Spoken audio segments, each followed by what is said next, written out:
Venezuela fue gobernada entre 1958 y 1999 por un modelo de democracia representativa en el que los partidos Acción Democrática y COPEI se alternaron en el poder durante 40 años. Este periodo es considerado por gran parte de la clase intelectual y política del país como la mejor etapa de la historia de Venezuela, como un ejemplo a seguir para el futuro.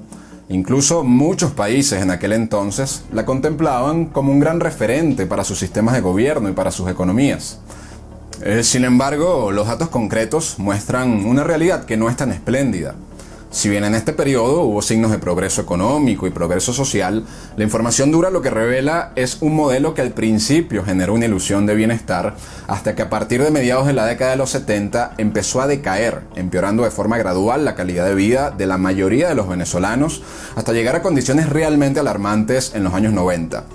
Si bien el régimen chavista profundizó todos estos males, es fundamental que conozcan los indicadores socioeconómicos que vamos a mostrarles, pues reflejan muy bien el grave deterioro que vivió Venezuela antes de la llegada de Chávez. Deterioro causado dentro de este añorado sistema de la democracia bipartidista y que tiene que ser estudiado a fondo porque le abrió las puertas a algo todavía peor. Les habla Reinaldo Carrillo y esto es la Nueva Enciclopedia. Un primer aspecto al que debemos prestar atención y que empezó a decaer desde los 70 en Venezuela fue el bienestar económico de la mayoría de la población. Entre 1981 y 1999, la cantidad de personas en pobreza extrema se triplicó en términos absolutos y en términos proporcionales se duplicó. De acuerdo con el Banco Mundial, el país pasó de tener 918.000 venezolanos en pobreza extrema para 1981 a registrar casi 2.900.000 personas en pobreza extrema para 1999. Cuando este indicador habla de pobreza extrema, se refiere a habitantes que ganaban menos de $1.9 al día. Si bien el chavismo dilapidó a la clase media, esto no empezó con Chávez. Para 1981, la clase media en el país representaba el 43% de todos los venezolanos, mientras que para 1999 la clase media se había reducido a solo el 25% de la población. Se consideraba clase media en esta medición a todos los que ganaban más de $10 al día. Es decir, en menos de 20 años, un cuarto de la población venezolana entró en estado de pobreza. Según los estándares del Banco Mundial, los llamados pobres no tan pobres incrementaron en el país un 5.8% cada año desde 1981. Los pobres muy pobres aumentaban un 4.4% cada año que pasaba desde 1981 y los pobres extremos crecían un 11.9% cada año. Y todo esto ocurre bajo el modelo que se empieza a instaurar en Venezuela a partir de 1958. Algunos lo catalogan como una suerte de socialdemocracia liberal en lo político y con un estatismo keynesiano en lo económico, pero más allá de eso, este es a grandes rasgos el mismo sistema que persiste antes y durante de este deterioro del bienestar económico de los venezolanos. Muchos de estos datos están muy bien sistematizados en el libro escrito por Pedro Lares y Samuel Colina llamado Eso es todo lo que tienes, democracia. Ahora bien, otro tema fundamental para que entendamos lo que ha venido ocurriendo con Venezuela es el asunto de la inflación, asunto por el cual hoy día el país es bastante famoso al tener una de las hiperinflaciones más severas de la historia mundial contemporánea. Lo cierto es que Venezuela mostró índices de inflación muy estables y muy bajos entre la década de los 20 y la década de los 50. Sin embargo, a partir de los 60 y especialmente desde mediados de los 70, el país experimenta niveles de inflación sumamente inestables y en constante crecimiento. Durante el primer gobierno de la DECO Carlos Andrés Pérez, entre 1974 y 1979, se intensificó una política monetaria muy expansiva, que más nunca pudo ser controlada incluso hasta el día de hoy. Por primera vez en el siglo XX, Venezuela vivió entre 1974 y 1978 unos niveles de inflación que oscilaban entre el 11% y el 7% anual. Luego esta situación empeora y se empiezan a registrar tasas de inflación anual de una magnitud enorme en contraste con cualquier economía estable de cualquier país, tales como 20% de inflación anual en 1979, 19% en 1980, 15% en 1984, 40% en 1989, 81% en 1993, 103% anual en 1996 y 29% en 1998. Y hay que recordar que la inflación entendida como pérdida del valor del dinero o como aumento generalizado de los precios En definitiva, se traduce en una pérdida del poder adquisitivo de los ciudadanos.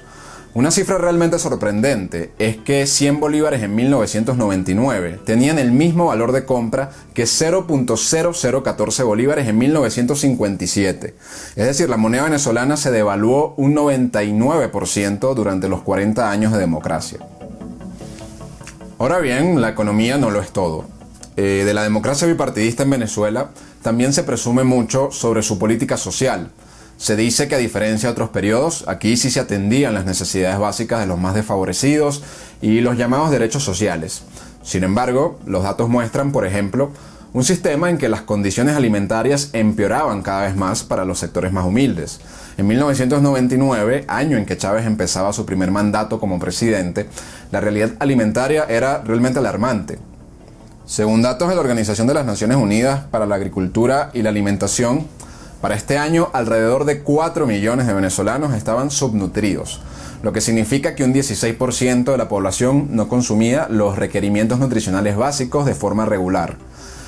Para que se hagan una idea de la magnitud de este problema, como bien señala Pedro Lares, este 16% no es muy distinto a la subnutrición que vivió Venezuela bajo Maduro entre 2015 y 2017, con un 18% de subnutridos en aquel periodo. Claro que durante el periodo de desnutrición bajo el mandato de Maduro, el problema era más severo todavía porque se sumaba a otra serie de problemas que no existían de forma tan grave en 1999. Problemas de escasez, de destrucción de servicios básicos, de hiperinflación, entre otros. Mientras que durante los años 90 en casi todos los países de Hispanoamérica se redujo de forma estable el déficit alimentario, en Venezuela más bien se intensificó su gravedad. Y esto vino acompañado en esta misma década de un importante deterioro del sistema de salud público en el país, que quedó registrado en múltiples indicadores como la capacidad de atención hospitalaria, el descuido de la infraestructura de los centros médicos, la reducción del ritmo de construcción de centros hospitalarios en contraste con el crecimiento de la población, entre otros aspectos de este tipo. Esto señala un modelo incapaz de atender de forma satisfactoria las necesidades más básicas de los venezolanos, empeorando su calidad de vida con el paso del tiempo. Otro aspecto que va más allá de lo económico y que es trascendental que todos tengan en cuenta es el de la seguridad personal y el medio físico donde se vivía. Un entorno limpio y seguro son condiciones indispensables para el bienestar de la gente. En Venezuela se le llama barrios a determinados conjuntos de viviendas que no siguen ciertas normas mínimas de salubridad, de urbanística y de estética que ayuden a generar un entorno saludable y con buen acceso a servicios básicos. Cualquier persona que haya vivido durante la era democrática en las grandes ciudades de Venezuela es testigo de cómo desde el año 58 empieza a incrementar de forma sostenida la cantidad de barrios y los llamados ranchos, hasta eventualmente tener barrios enormes en las grandes ciudades que en el caso de la capital incluso albergaban a casi la mitad de su población ya durante los años 90. Y esto no fue algo accidental. Los gobiernos anteriores al 58 mantuvieron una política exitosa para contener el crecimiento de los barrios e incluso reubicarlos en urbanizaciones. Mientras que con la llegada de la democracia se eliminaron restricciones al asentamiento en las tierras y se facilitaron incentivos para la creación de estos ranchos en toda la ciudad. Por otro lado, muy importante, los niveles de delincuencia se incrementan tímidamente durante los 60 y los años 70, pero a partir de los 80 se intensifica esta tendencia. Aunque las cifras del AMPA común de los asaltos y ese tipo de fechorías son difíciles de medir, hay muchos testimonios de cómo incrementaron en este periodo. Y más allá de eso, en cuanto a los homicidios, sí hay cifras concretas. Se puede observar que de 1985 a 1998, Venezuela pasó de registrar una tasa de 9 homicidios por cada 100.000 habitantes a 20 homicidios por cada 100.000 habitantes. Igualmente, durante ese periodo, según cifras del CICPC, pasó de 1.765 casos de homicidios atendidos a 4.500 casos atendidos. Es decir, en cuestión de 13 años se duplicaron los homicidios en términos proporcionales y se triplicaron en términos netos. Y vale decir que este incremento de la criminalidad fue particularmente violento en Caracas, la capital del país. Y se debe mencionar también que hay otros aspectos en materia política, institucional y de derechos básicos que no son muy difundidos sobre este periodo y que los vamos a abordar en otros videos. Por ahora, este video, nuestro foco está en lo económico y lo social. Dicho eso, otro resultado catastrófico de la democracia bipartidista es cómo endeudaron al país. Miren, la deuda de un gobierno central es un dato de vital importancia para todos sus ciudadanos. Más deuda significa que una mayor porción del gasto público no va a estar disponible para el país y que dicho déficit va a ser cubierto con o emisión monetaria sin respaldo, es decir, con inflación, o con nuevas deudas o con más impuestos del trabajo de los habitantes. Y una mayor deuda también refleja una menor capacidad para la planificación y una administración que despilfarra el dinero que no tiene. Dicho eso, el nivel de deuda del gobierno central como porcentaje del PIB es una de las formas principales en que se mide el endeudamiento de un país. Es decir, se contrasta el nivel de la deuda pública con el tamaño de la economía.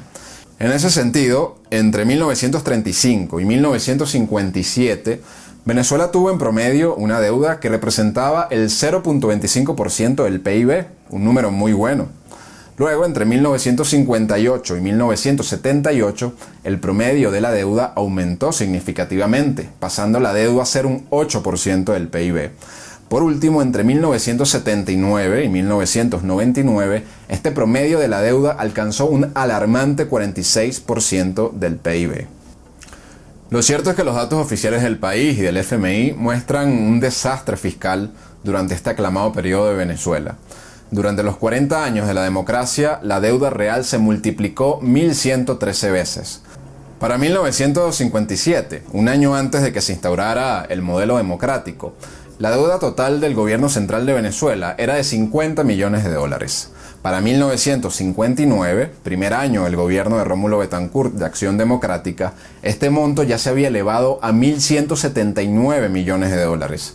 Y para el final del segundo mandato de Carlos Andrés Pérez, en 1993, la deuda del país se había multiplicado a 5.980 millones de dólares.